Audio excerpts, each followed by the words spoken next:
Assalamualaikum warahmatullahi wabarakatuh.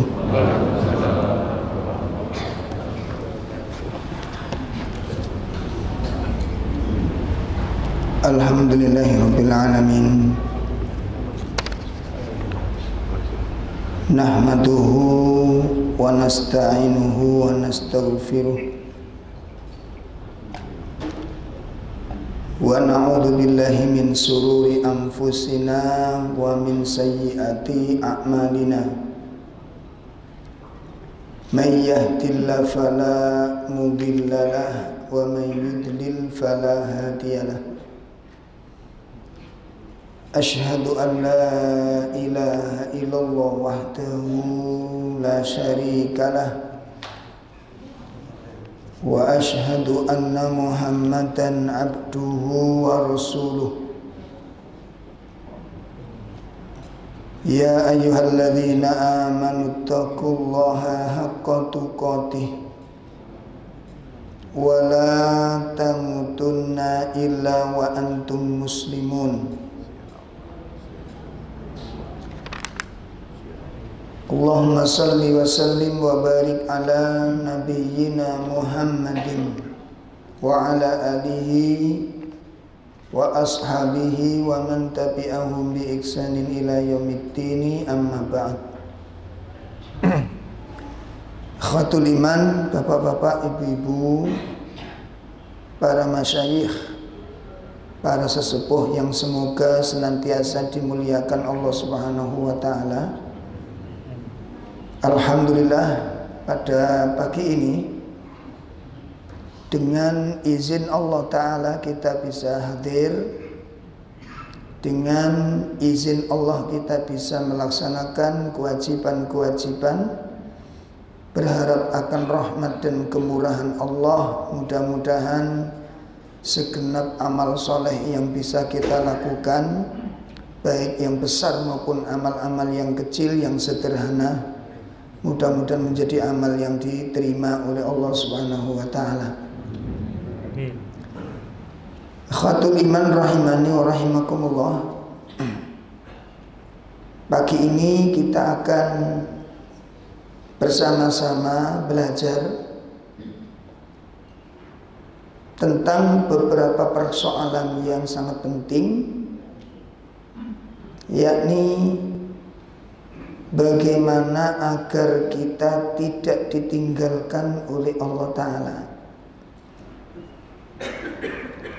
Satu bencana yang sangat mengerikan, satu musibah yang sangat besar bila seseorang ditinggalkan oleh Rabb-nya.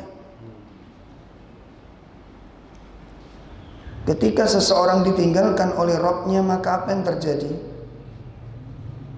Apa yang dia bisa miliki, apa yang biasa dia lakukan. Maka inilah salah satu doa yang dibaca oleh Nabi SAW dan diajarkan kepada kita seluruh kaum muslimin untuk senantiasa dibaca di setiap pagi dan di setiap sore. Beliau mengajarkan kepada kita dengan sebuah doa yang sangat menakjubkan. Ya Hayyu Ya Qayyum bi rahmatika astaghis aslih li sya'ni kullah wala takilni ila nafsi tarfata ainin. Ini Nabi SAW, sosok manusia terbaik, iman yang terbaik, Nabi yang terbaik, bahkan dikatakan Sayyidul Mursalin.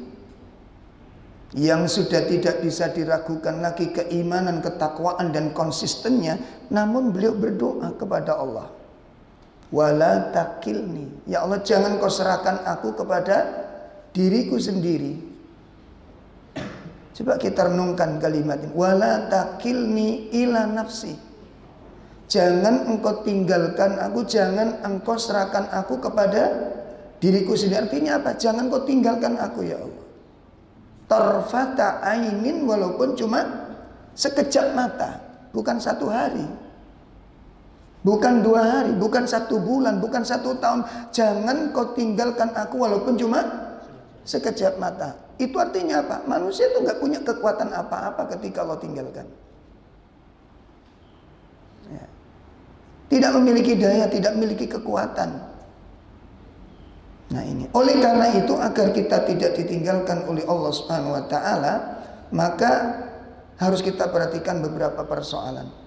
Jamaah sekalian, kalau kita ditinggal teman, mungkin kita bisa mencari teman yang lain, bahkan bisa lebih baik dari teman yang meninggalkan kita. Atau bahkan ketika kita ditinggalkan pasangan, bisa jadi kita mencari pasangan bisa lebih cepat, bisa lebih baik dari pasangan yang meninggalkan kita. Atau bahkan ditinggalkan oleh anak yang melahirkan, yang dilahirkan oleh istri kita. Kita bisa mendapatkan anak-anak, walaupun anak angkat bisa lebih baik dari anak kandungnya. Tapi ketika kita ditinggalkan oleh Allah, kemana engkau mencari Allah selain Dia? Kepada siapa tanganmu engkau tengadahkan? Ya. Siapa yang kita sebut ketika kita punya masalah? Siapa yang dimintai tolong sewaktu-waktu? 24 jam kita meminta kepadanya, dipersilahkan olehnya. Tapi ketika Allah tinggalkan, apa yang bisa kita lakukan?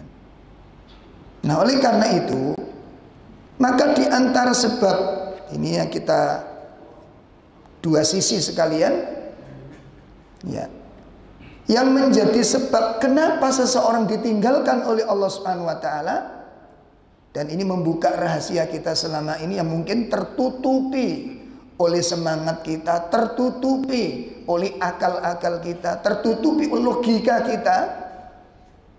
Apa itu? Kenapa umat ini dikuasai oleh orang kafir? Ini sebabnya. Ini salah satu sebabnya. Yang kadang kita nggak menjangkau dengan logika, kita ketutupan dengan logika tadi itu. Mari kita lihat 2 hadis,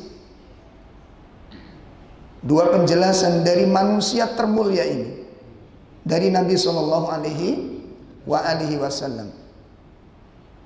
Pertama, yang menyebabkan kita ditinggalkan oleh Allah Subhanahu Wa Taala adalah ketika kita bergantung kepada selain Allah, bergantung kepada selain Allah. Nah, sebagaimana telah dijelaskan oleh Nabi Sallallahu Alaihi Wasallam dalam sebuah hadis yang diriwayatkan oleh Imam Ibnu Majah. Beliau bersabda, "Man 'allaqa syai'an wukila ilaih." Man 'allaqa syai'an, barang siapa yang bergantung kepada sesuatu, ya, maka wukila ilaih, dia akan diserahkan kepada sesuatu tersebut. Masya Allah. Man 'allaqa syai'an wukila ilaih, barang siapa yang bergantung kepada sesuatu, maka apa? Dia akan diserahkan kepada sesuatu tersebut. Dijelaskan oleh Allah Tabaraka wa Ta'ala di surah 17 pada ayat 22. Mari kita lihat surat 17 ayat 22. Allah tabaraka wa ta'ala berfirman di surah tersebut, A'udzu billahi minasy syaithanir rajim. La taj'al ma'allahi ilahan akhar fataq'uda madhmuman makhdhula. Ya, ada terjemahnya. Monggo. Janganlah kamu adakan ilah selain ilah yang lain di samping Allah, agar kamu tidak menjadi tercela dan tidak ditinggalkan oleh Allah. Masya Allah. Inilah Allah katakan apa? Jangan engkau jadikan sesembahan-sesembahan selain Allah. Jangan. Artinya apa? Jangan berbuat syirik. Nah, berarti kunci pertama apa, Pak? Sebab orang ditinggalkan oleh Allah, Pak? Syirik. Nanti akan kita lihat lebih serem lagi, Pak. Lebih serem lagi. Ini yang gak banyak disadari orang. Makanya bagaimana kita akan menegakkan syariat, menegakkan agama ini, sementara akidah ditinggalkan. Pondasinya agama itu apa?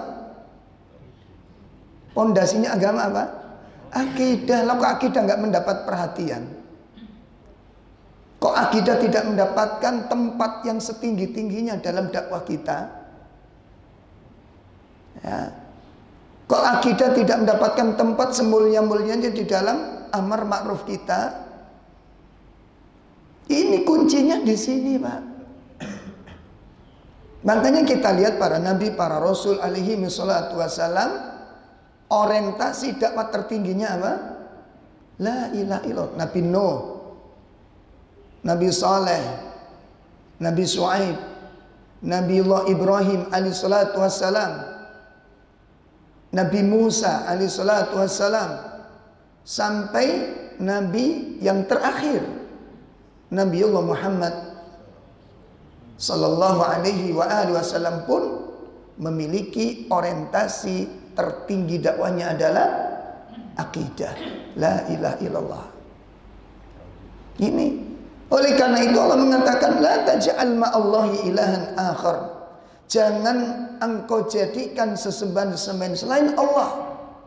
Yang kemudian kalau kamu sampai menjadikan selain Allah menjadi sesembahan, selain Allah menjadi tempat kamu bergantung, fataq'uda madmuman makhdula. Allah. Madmuman, kamu akan menjadi orang yang tercela. Makhdul itu terhina. Artinya apa? Kamu akan dikuasai oleh musuhmu. Syekh An-Nasir As-Sa'di di dalam tafsir Taisirul Karim, beliau mengatakan apa? Kata beliau, faman ta'allaqa bi ghairi. Ini tafsir yang sangat luar biasa. Faman ta'allaqa bi ghairi, barang siapa yang bergantung kepada selain Allah, fahuwa makhdul. Apa makhdul? Makhdul itu akan dihinakan Allah, diusir Allah dan diserahkan kepada musuhnya. Itu makhdul namanya. Maka Nabi mengatakan qad wukila ila man ta'allaqa bih, kata beliau, dan dia akan diserahkan kepada orang yang dia jadikan tempat bergantung. Wala ahadun, kata beliau, tidak ada seorang pun minal khalqi, dari makhluk-makhluk ini, yanfa'u ahadan, yang bisa memberi manfaat seorang pun, illa biiznillah, kecuali dengan izin Allah Subhanahu wa taala. Nah, sekarang bisa kita lihat, Pak, dunia perkelenian, dunia perdegunan itu kayak apa sekarang? Membabi buta, merajalela, Masya Allah, hampir segala lini, Pak, hampir segala lini. Makanya salah satu faktor yang paling mendasar itu ilmu, kembali kepada ilmu. Nah, karena masyarakat nggak punya ilmu, masya Allah. Jenengan lihat ini. Cuma kan istilah dukun itu sekarang itu sudah mulai langkah gitu aja. Istilahnya, Pak. Cuma diganti merek, Pak. Kalau orang-orang yang perlente, para pengusaha itu bukan dukun, guru spiritual. Itu istilah. Orang-orang para cendekia, orang-orang para pemikir itu bukan guru spiritual, tapi paranormal. Mereknya wis beda maneh. Nanti kalau orang-orang pertengahan ya antara kota dengan desa itu disebut wong pinter. Ngono. Siji maneh pisan. Engko rodok mlebu nang desa titik wong tuwa. Kewampung blesek dukun. Nah, berapa istilah tadi? Ada apa saja? Satu dukun, ono apa? Wong pinter, terus ono wong tuwa, terus paranormal, terus nah, 5 istilah ini Pak, satu madhab. Bon jelas dengan. Dan kata para ulama, barang siapa yang masuk di areal ini, akal cerdasnya itu akan hilang. Paham betul? Orang yang masuk areal ke dalam perkara tersebut, akal cerdasnya itu akan pun S1, S2, S apa itu ya? Hilang akal cerdasnya. Kalau sudah masuk ke dalam areal kesyirikan, dijamin Pak, dijamin akal sehatnya akan hilang. Ya gimana tidak? Jenengan lihat, hadis ini kan sebenarnya berkaitan dengan masalah jimat. Itu kalau kita lihat, masya Allah, semua pegawai, pekerja, apalah, apa itu? Ngomong pejabat kurang enak mungkin. Hal-hal seperti itu identik dengan yang namanya perkelenian itu. Cuma istilah-istilah yang dipakai itu yang beda. Ada yang meminjam bahasa-bahasa Islam. Masya Allah, itu kalau diungkap, Masya Allah Pak. Nah ini, nah kalau kita lebih cerdas lagi, orang yang punya jimat, katakan apapun lah itu istilahnya. Kalau dipikir-pikir dengan pikiran yang jernih, yang pelan, yang santai, yang seger, itu baru ketemu. Orang yang punya jimat itu dia bersandar kepada siapa? Dalam jimatnya. Padahal sebenarnya dia yang menjaga jimatnya. Jangan sampai jimatnya itu ketelesut. Jangan sampai jimatnya hilang. Yang jaga siapa? Iya. Tapi jenengan bergantung pada siapa? Ainal akal, mana akal cerdasnya? Astagfirullahaladzim. Nah ini. Oleh karena itu beliau mengatakan orang yang bergantung kepada selain Allah, Allah akan serahkan dia kepadanya, makhdul, dan dia akan dihinakan oleh Allah Subhanahu wa taala. Dia akan dihinakan oleh Allah Subhanahu wa taala. Maka beda dengan orang-orang ahli tauhid ketika keluar rumah. Ketika keluar rumah apa yang dibaca? Bismillahi tawakkaltu 'alallah la haula wala quwwata illa billah. Ini ahli tauhid. Ya. Ketika dia keluar rumah, dia bergantung kepada Allah Subhanahu wa taala, dia bersandar kepada Allah Subhanahu wa taala. Nah ini dalil pertama yang menunjukkan tentang dampak buruk ketika orang ditinggalkan oleh Allah Subhanahu wa taala. Kemudian dalil yang kedua, yang ini yang lebih mengerikan tadi yang saya sampaikan. Di dalam sebuah hadis yang diriwayatkan oleh Imam Ibnu Majah, dari sahabat Ibnu Umar radhiyallahu an, dan hadis ini dinyatakan sahih oleh para ulama. Di situ Nabi menyebutkan ada 5 musibah yang akan menimpa umat ini.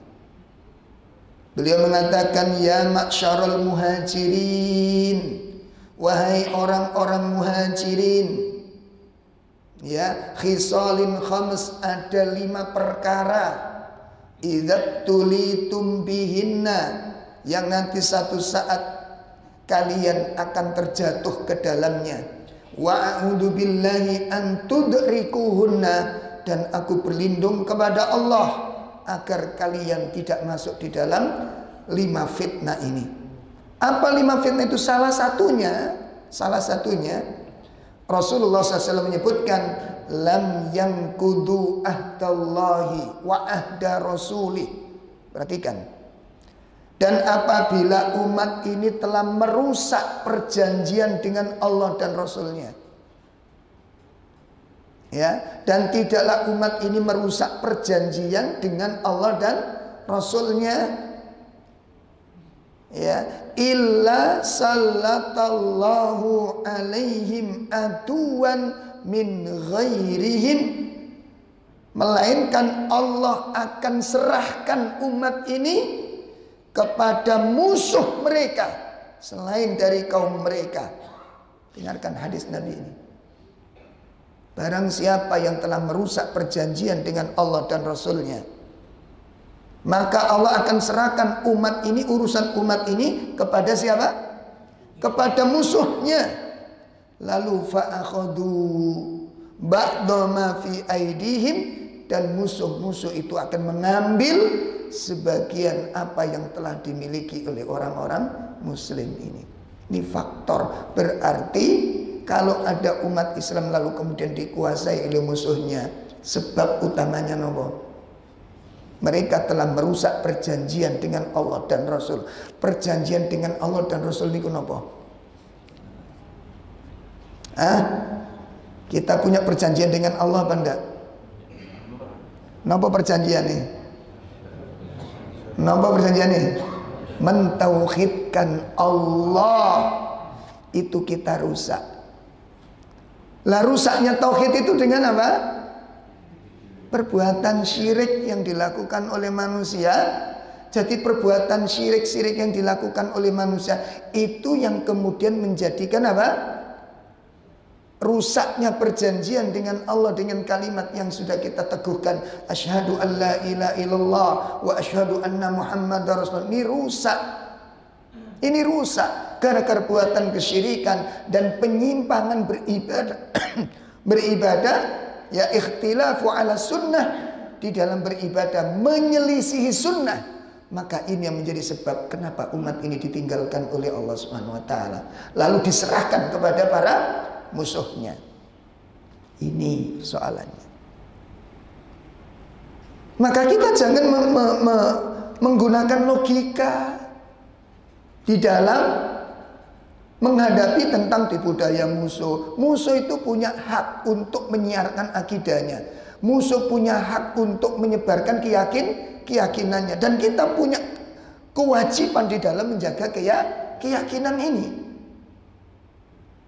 Ini yang pertama yang harus kita perhatikan.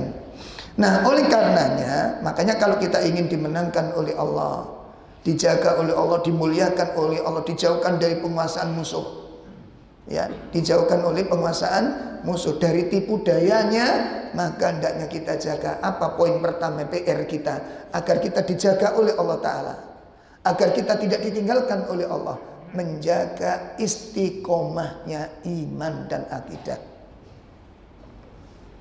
Menjaga istiqomahnya iman dan akidah ini Allah sebutkan dan Allah janjikan di dalam kitabnya. Mari kita lihat apa yang akan Allah janjikan kepada orang yang menjaga akidah dengan baik ini. Kita buka surat An-Nur ayat 55.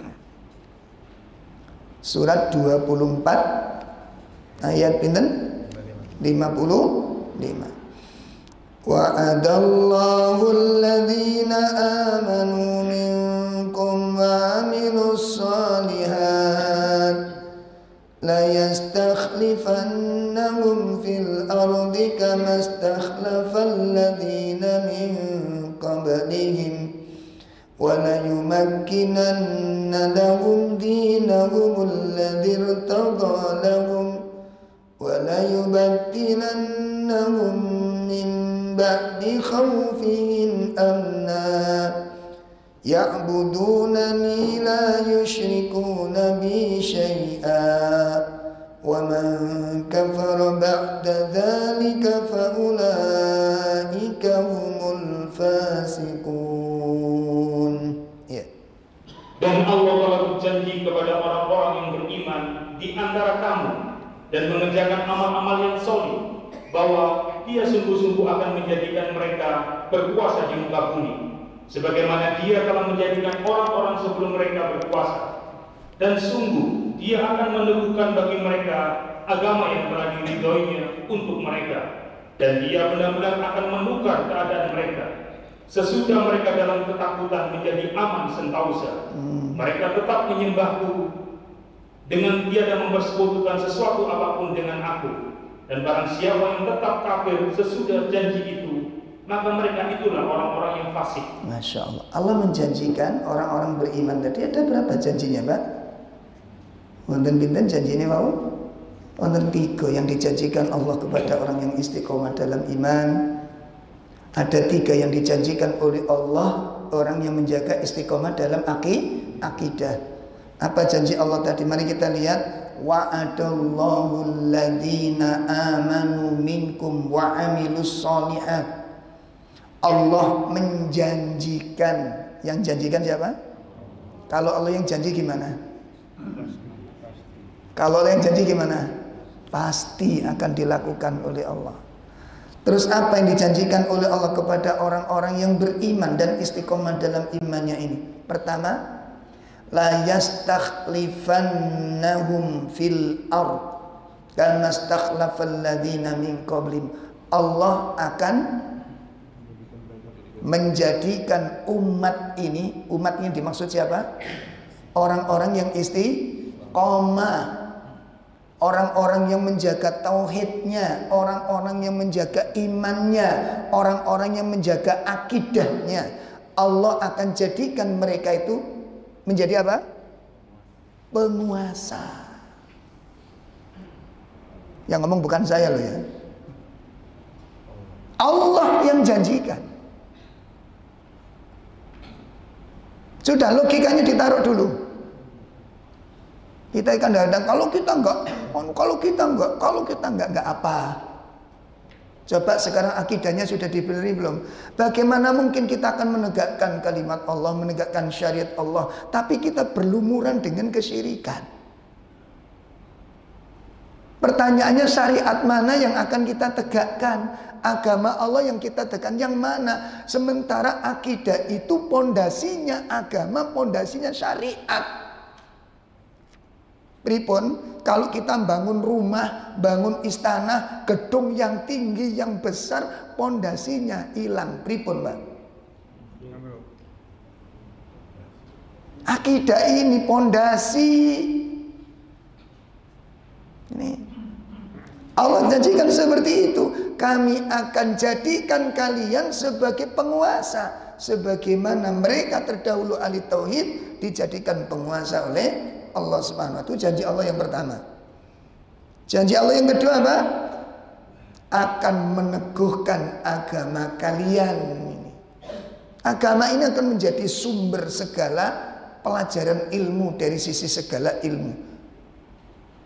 Agama akan menjadi acuan orang di dalam mencari jati diri. Agama akan menjadi sorotan utama untuk membangun peradaban. Agama akan menjadi acuan untuk membangun kemajuan, untuk meningkatkan potensi SDM manusia. Agama bukan seperti sekarang agama menjadi kambing hitam, walaupun ibadah kurban sudah selesai, tetap jadi kambing, nggak ada izahnya, nggak ada wibawanya. Semua orang bisa berbicara tentang agama. Ini masalahnya. Yang ketiga apa janji Allah? Allah akan merubah, wala yubaddilannahum. Allah akan mengganti keadaan umat ini min ba'di khaufihim amna, dari setelah ketakutan, diliputi kecemasan, diliputi oleh kekhawatiran, Allah jadikan, Allah ganti mereka dengan keadaan yang aman. Syarat utamanya apa kata Allah? Ya'budunani wala yusyrikuna bi syai'an. Hendaknya mereka tetap beribadah kepadaku dan tidak menyekutukan aku dengan sesuatu apapun. Sudah kita penuhi ini. Ayo, dakwah-dakwah kita, kajian-kajian kita betul sudah mengarahkan betul orientasi tertingginya adalah dakwah tauhid. Ini Pak. Ini yang pertama yang harus kita camkan baik-baik. Oleh karena itu, mari kita simak nasihat terakhir yang disampaikan oleh Al-Imam Ibnul Qayyim rahimahullah ta'ala.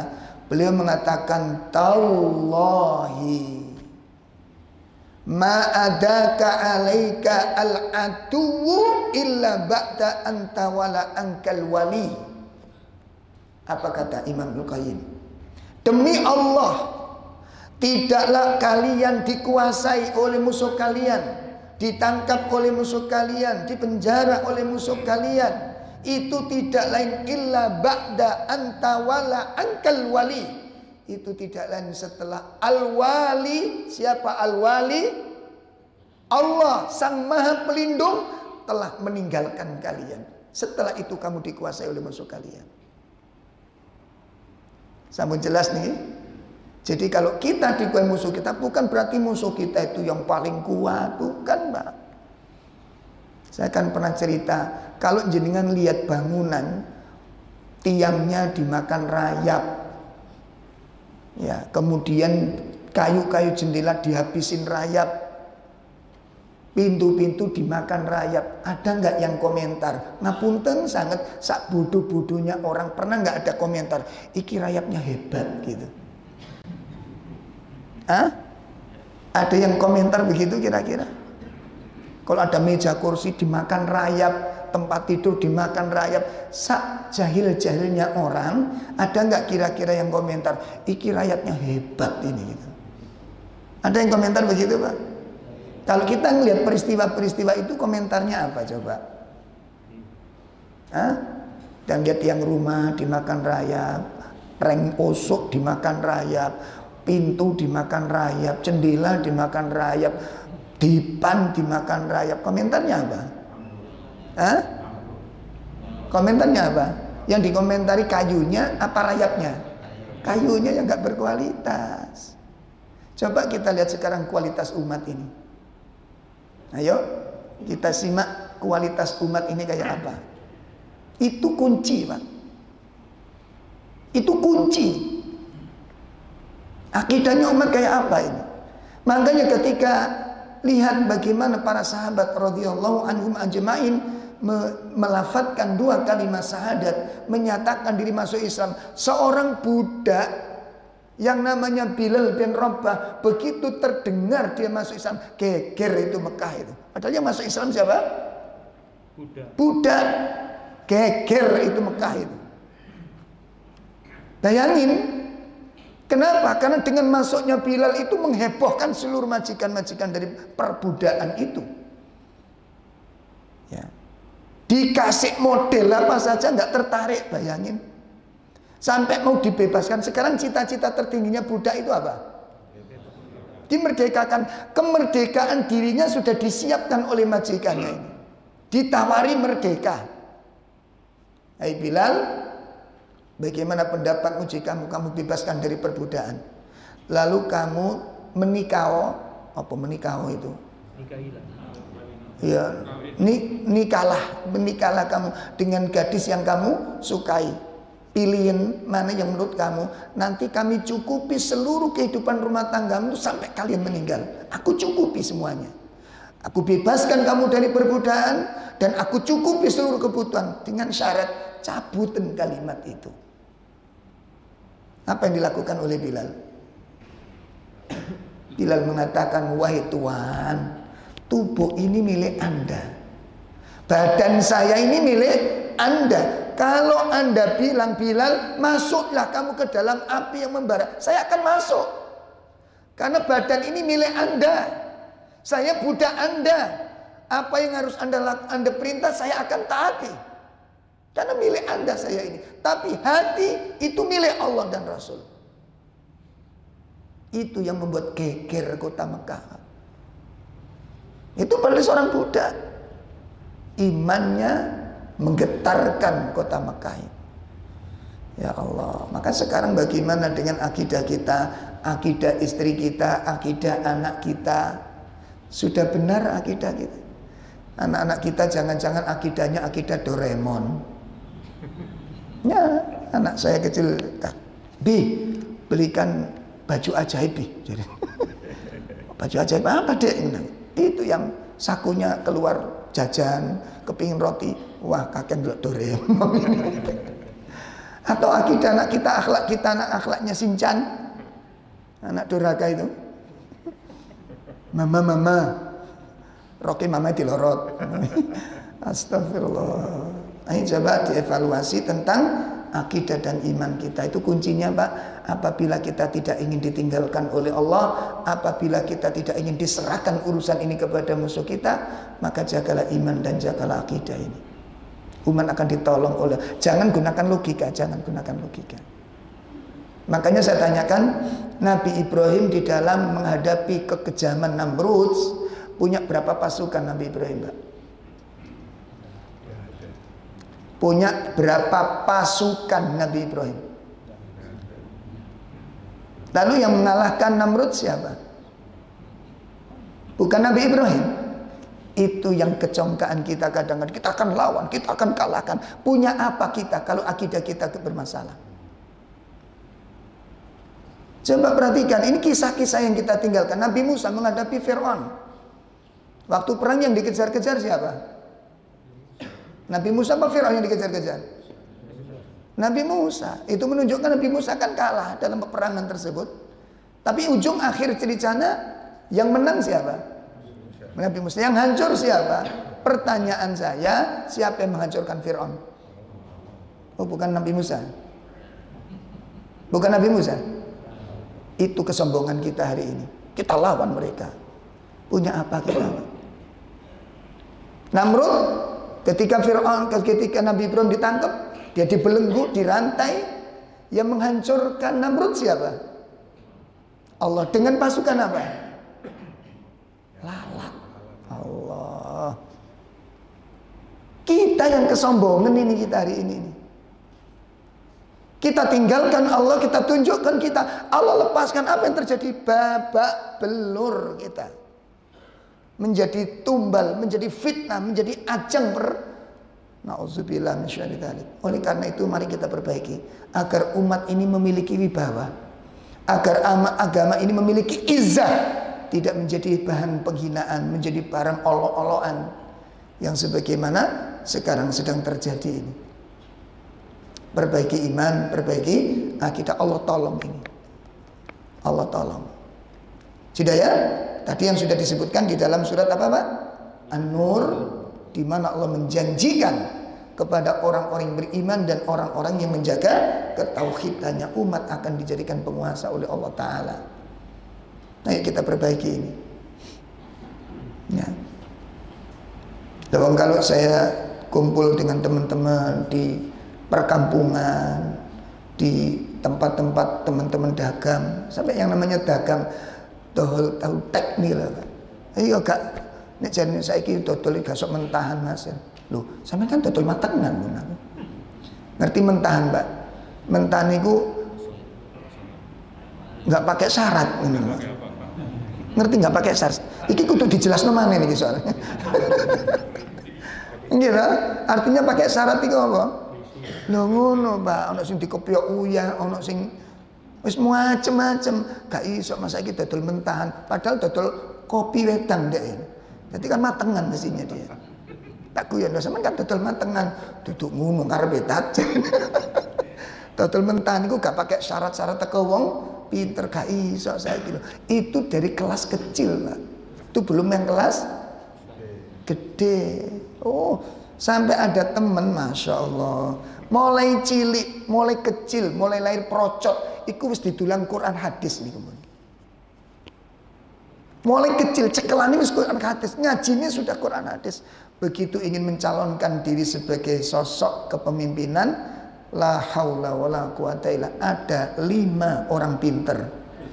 Bukan orang pinter bahasa Inggris, bukan. Bukan ilmu tajwid, bukan pinter bahasa Arab, bukan pinter tafsir. Karena apa? Salah satu yang menjadi dekengan pendekengnya itu temen akrab saya.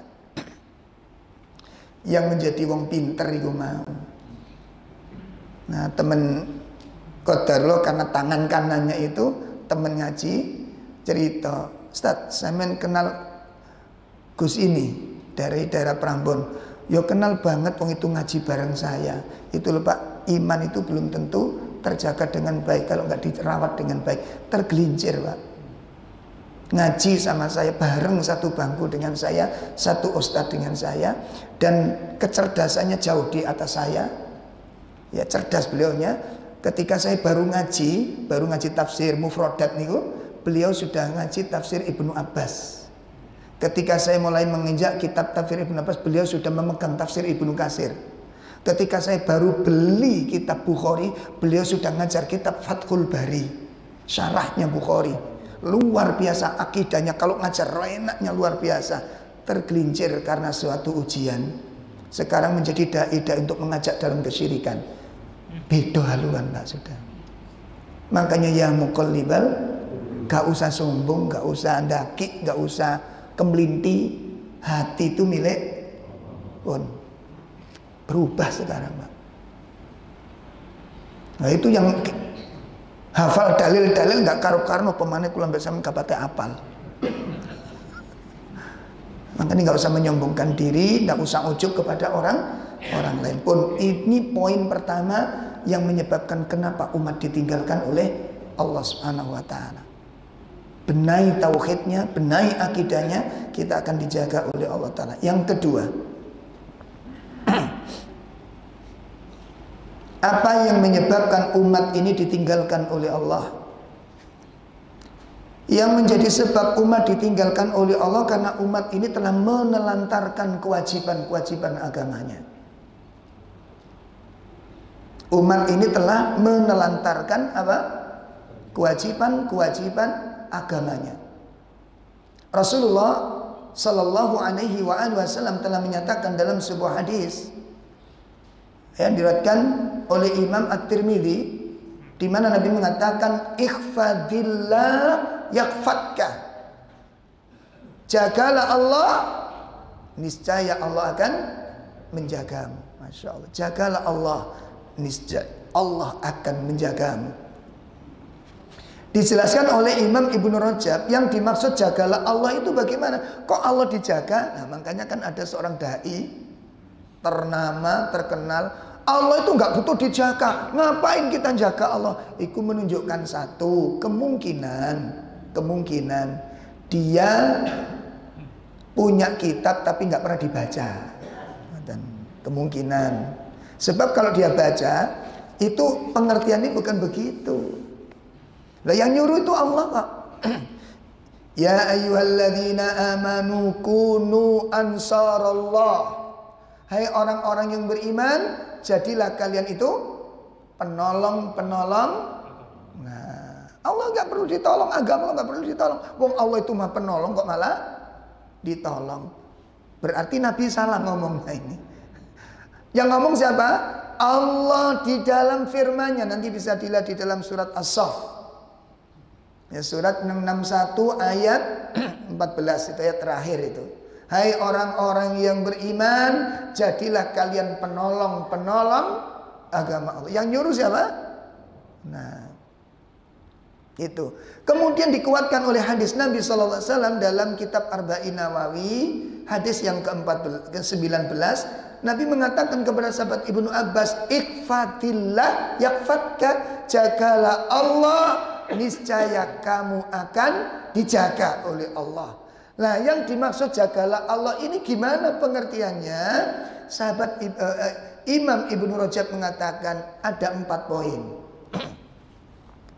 yang perlu kita jaga di dalam agama ini. 1, tentang apa? Yang pertama tentang hukukohu, hak-haknya Allah. Itu berarti masalah akidah, jaga. Akidahnya dijaga. Anaknya dipastikan diajak ngaji. Diajak ngaji, dideketi. Wangi lho Ustaz, ditungak nih. Gak boleh anak diumbar, itu gak boleh. Petik nek gak muli didoleki. Lho nggih mboten? Apa marip-marip begitu petik gak muli didoleki. Doleki apa pada jagoku ilang. Terus ada kalanya bapak-bapak lebih senang melatih burung-burungnya, bersiul, melafatkan ini dan itu. Nanti kalau sudah bicara mahal. Tapi kok ngelatih anak dewi gak tahu gelem, celukno guru liya.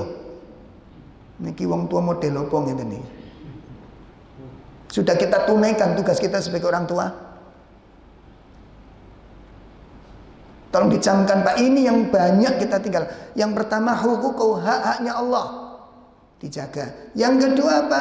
Awamirahu, perintah-perintahnya Allah, kewajiban-kewajiban dari Allah jagan. Nah yang dimaksud menjaga, tunaikan. Seperti Allah mengatakan hafidhu, gimana? Jagalah oleh semua kalian semua akan sholat kalian. Allah perintahkan kita untuk menjaga sholat. Contohnya yang perlu dijaga apa sholat ini? Lalu bagaimana cara menjaga sholat? Apa seperti menjaga toko begitu? Pengertiannya tidak demikian. Sebenarnya Mas, dijogo Mas, mulutnya Mas. Jogo mulut itu piye? Sik, tak baca nih. Apa jaga mulut itu gimana? Jaga mulutnya Mas, jaga bicaranya. Itu ada pengertian kan begitu. Orang yang cerdas gak usah diterjemahkan lagi gitu. Maka di dalam menjaga perintah Allah itu jelas dengan apa? Pelaksanaan. Tunaikan. Coba perhatikan. Apakah kita sudah menjaga sholat kita? Satu, waktunya. Sudah betul-betul dijaga waktunya. Yang kedua, jamaahnya. Jangan sampai nggak jamaah kalau memang nggak ada udzur syar'i. Sudah betul dijaga itu? Loh, kita kadang-kadang gerak jalan maupun dijamak kok. Loh gimana? Ustaz, gimana Ustaz hukum menjamak? Jamak kosor. Ngoten apa? Ngawal anak kula gerak jalan. Ya mungkin sampean kalau safar. Gimana ini? Kadang-kadang iring manten aja nggak sholat. Coba kita lihat babak belur ibadahnya ini Pak. Itu bisa dihitung dengan jari orang-orang yang komitmen menjaga sholatnya dengan baik itu. Bisa dihitung dengan jari. Astagfirullah. Ini umat yang akan ditolong oleh Allah Ta'ala. Dan kita berteriak, kita akan bela, kita akan coba lihat istri kita gimana sholatnya. Sudah tepat waktu? Saling komunikasi Pak. Coba di kantor, ditelepon istrinya, Dek, waktunya dohor sudah sholat belum? Ayo nang sholat. Diingatkan demikian istrinya. Dulu waktu pacaran malah ngilangatkan. Waktunya sholat, Masya Allah. Waktunya zikir pagi petang, Masya Allah. Waktu pacaran sudah jadi ngeletak kabeh. Ini awamirah dijaga ke perintah-perintah Allah. Yang ketiga apa? Nawahiyahu, larangan-larangan Allah dijaga. Sekarang tidak boleh bahas larangan. Ini haram, ini enggak boleh. Titik-titik enggak oleh. Makanya ada orang paling gregetan ngaji banyak larangan itu. Saya itu sebenarnya seneng Mas ngaji. Nek ngaji Ustaz iku sembarang ngalir gak oleh. Ada yang begitu enggak? Ada. Rungok nih Pak. Jenengan kalau dengar larangan jangan lihat bentuk larangannya, melihatan yang larang siapa, gitu loh. Yang larang itu, kalau ternyata yang larang Rasul, apa jenengan berani membolehkan? Udah itu aja. Oh ada Ustadz, Nabi mbok bandingno karo Ustadz piye to? Iki Nabi yang larang ku Nabi, Ustadz piye to? Halo? Tapi Ustadz, enggak, iki larangan teko sapa sih? Nabi. Nah terus, tapi Ustadz, lu kok Ustadzmu mbok bandingno? Ayo ikhwah rahimani wa rahimakumullah. Ibnu Abbas pernah teriak dengan kemarahan. Ibnu Abbas pernah berteriak dengan kemarahan. Apa? Ketika sahabat Ibnu Abbas mengatakan qala Rasul, terus ada mengatakan Abu Bakar berkata demikian, Umar berkata, aku mengatakan Rasul, lalu kamu katakan Abu Bakar, kamu katakan Umar, aku katakan Rasul. Kalau Abu Bakar dan Rasul tidak boleh membanding ucapan Rasul, lalu bagaimana selain mereka berdua? Sakitipun paham ini? Abu Bakar tidak boleh dibandingkan ucapannya dengan Rasul. Ketika ucapan Abu Bakar bertentangan dengan Rasul, siapa yang harus diikuti? Itu Abu Bakar, Pak. Lalu selainnya lebih kita taati. Makanya kalau melihat larangan, empun ningali larangane, sampeyan tinggali sapa sing larang. Terus ngaji kan ngaji ngene niku Mas gak oleh. Makane sok ngaji runu, gak oleh sembarang kali gak oleh niku. Ada begitu kan? Iya, kami Mbak tidak akan melarang kecuali itu dilarang oleh Nabi dan ada dalil. Nah kalau Nabi melarang, jenengan berani tak membolehkan.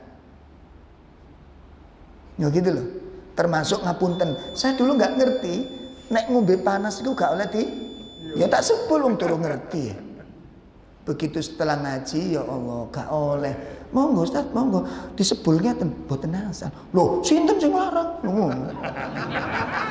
Begitu sampai kata Nabi, loh, kula niki ngaji kecilik Ustaz. Ngaji kecilik. Wis, ngajimu nggo kitab apa ngrungu? Nang kita wis jujur-jujur ae ya. Kula niki Islam kecilik, tapi mboten nate mir. Lah gak Islam kecilik gak tau mireng ora tau ngaji. Mirenge teko ngendi? Saketimun pahami? Wis, gak usah tuh, sampean buka kitab Riyadhus Shalihin. Sampean buka kitab Riyadhus Shalihin. Kok bab larangan-larangan niku kepethuk kabeh, Pak. Engko mesti komentar, lah nek sembarang kalir gak oleh, gak urip lah. Buktinya para sahabat urip apa ora? Urip apa ora? Hidup, waktunya mati-mati, Pak.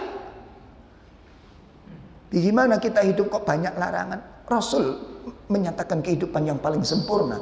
Para sahabat mengalami kehidupan yang sempurna. Kenapa tidak bisa hidup? Dan ini merupakan sebuah pernyataan yang kurang pas, kurang teliti, kurang jeli, ucapan yang ceroboh. Ya, kalau Allah dan Rasul melarang, itu berarti pasti ada mudorot di dalamnya. Itu loh, Pak. Pasti ada mudorot. Gak mungkin Allah ngelarang kecuali ada bahaya. Oleh karena itu jaga syariat Allah ini. Itu yang ketiga yang perlu dijaga. Jadi yang pertama tentang hak-haknya Allah. Yang kedua yang perlu dijaga apa? Perintah-perintah Allah. Nomor tiga apa? Larangan-larangan Allah. Yang keempat, hududahu, batas-batasnya agama. Agama ini konten batas-batasnya tidak boleh ditabrak, tidak boleh dilanggar, tidak boleh melampaui batas. Berhenti sampai apa yang sudah ditetapkan Allah tentang hukum yang nggak boleh tinggalkan. Sudah selesai. Yang nggak boleh tinggalkan. Maka kalau ini sudah kita lakukan, kita jaga Allah, haknya, perintah-perintahnya, larangan-larangannya, batas-batasannya. Kemudian Allah memberikan balasan apa? Yakfatka, Allah akan menjagamu. Loh. Nah, Allah menjaga hamba ini dalam dua perkara. Allah menjaga hamba ini dalam dua perkara. Pertama, yang dijaga oleh Allah adalah masalihud dunyahu. Masalihud dunyahu, kemaslahatan, kebaikan-kebaikan urusan dunianya akan dijaga oleh Allah. Badannya dijaga oleh Allah, anak-anaknya dijaga oleh Allah, urusan-urusannya dijaga oleh Allah, harta keluarganya dijaga oleh Allah. Jaga dulu agama Allah ini, maka kita akan dijaga oleh Allah. Itu yang pertama. Yang kedua, yang akan dijaga oleh Allah terhadap hambanya ini adalah Allah akan menjaga iman kita. Allah akan menjaga iman kita, sehingga pada saat detik-detik menentukan, saat kita menjelang kematian, iman itu tetap dijaga oleh Allah di hati kita, sehingga ketika iman itu ada di dalam hati kita, dan pada saat itu Allah mencabut ruh kita, mengambil nyawa kita, maka kita diwafatkan di atas iman. Itu dijaga oleh Allah. Nah, ini poin yang kedua. Menjaga apa tadi? Amalan-amalan wajib, sehingga kita akan dijaga oleh Allah. Makanya sedikit aja Pak, coba bapak-bapak punya kecemburuan nggak pada suami istrinya, ibu-ibu lihat suaminya ya sudah terbiasa ke masjid apa belum, anak-anaknya sudah betul-betul menjaga sholat 5 waktunya, ini sudah dipastikan anak-anaknya demikian. Ini menjaga agama Allah, baru kita akan dijaga oleh Allah nanti. Baik. Nah bapak-bapak, ibu-ibu sekalian, dan masih banyak sebenarnya ini yang harus kita tunaikan. Di antaranya apa? Selalu menolong saudara. Perhatikan, ini yang kadang-kadang kurang perhatian. Kita baru menggelar donasi, kalau gunung meletus, bagus, sudah bagus. Cuma ada keseharian, tetangga kanan kiri kita itu banyak yang menderita Pak. Persoalannya, apakah kita tahu orang-orang yang banyak kekurangan di sekitar kita? Pernah kita mengunjunginya? Pernah kita mendatanginya? Pernah kita mengagendakan untuk meringankan beban-bebannya? Kita evaluasi. Tetangga kanan kiri kita, kerabat kita, jamaah ngaji kita ini, itu banyak orang-orang yang punya masalah yang harus diperhatikan tentang keadaannya ini. Kenapa? Perhatikan. Ketika orang selalu menolong urusan agama, menolong saudaranya, maka dia akan dijaga oleh Allah Ta'ala. Dia akan dirawat oleh Allah Ta'ala. Sebagaimana Nabi SAW menyebutkan dalam sebuah hadis ya, yang diriwayatkan oleh Imam Bukhari, Imam Muslim dan yang lain ya, di mana Nabi mengatakan man yassara ala mu'sirin yassarallahu alaihi fid dunya wal akhirah. Barang siapa yang memudahkan kesulitan orang lain, Allah akan berikan kemudahan urusan dia dunia dan akhirat. Wa man satara musliman satarahullahu fid dunya wal akhirah. Barang siapa yang menutupi aib saudaranya, maka Allah akan tutupi aibnya dunia dan akhirat. Wallahu fi aunil abdi. Allah akan selalu menolong hambanya. Maka nal abdu fi aunil akhi, selama seorang itu menolong saudaranya, ditolong. Ini salah satu faktor. Barangkali kita punya masalah kok ruwet, punya masalah kok jelimet, punya masalah bertumpuk-tumpuk, punya masalah nggak pernah berhenti. Coba evaluasi. Mungkin pernah ada saudara yang butuh dengan kita lalu kita abaikan. Coba perhatikan, barangkali kita punya masalah kok ruwet, gak mari-mari, punya masalah jelimet, gak mari-mari, atau ujian melalui anak-anak kita, yang kemudian ketika kita berdoa dengan doa apa saja tidak didengar oleh Allah, berdoa apa saja tidak dikabulkan oleh Allah, urusan tidak usai, kesulitan tidak usai, persoalan tidak usai. Kenapa ini? Coba evaluasi. Mungkin kita pernah mengabaikan saudara kita yang minta tolong kepada kita. Ya, mungkin kita pernah beralasan tidak mampu, padahal kita punya kemampuan ketika ada teman kita membutuhkan pertolongan dan bantuan kita. Itu diantara sebab-sebab kenapa kita ditinggalkan oleh Allah, dan sebab-sebab kita dijaga oleh Allah. Bapak-bapak, ibu-ibu sekalian yang dimuliakan Allah, mudah-mudahan apa yang kita pelajari bersama dari 3 poin, agar kita tidak ditinggalkan Allah. 1, menjaga akidah. Yang kedua apa tadi? Menjaga kewajiban. Yang ketiga, menolong, selalu menolong dan memperhatikan saudaranya. Ini amalan-amalan yang insya Allah apabila kita tunaikan di waktu-waktu yang pas, di waktu-waktu yang tepat, maka di saat kita membutuhkan pertolongan, Allah akan menolong kita dan Allah tidak akan meninggalkan kita. Demikian kajian kita pada pagi ini. Mungkin ada hal yang disampaikan barangkali.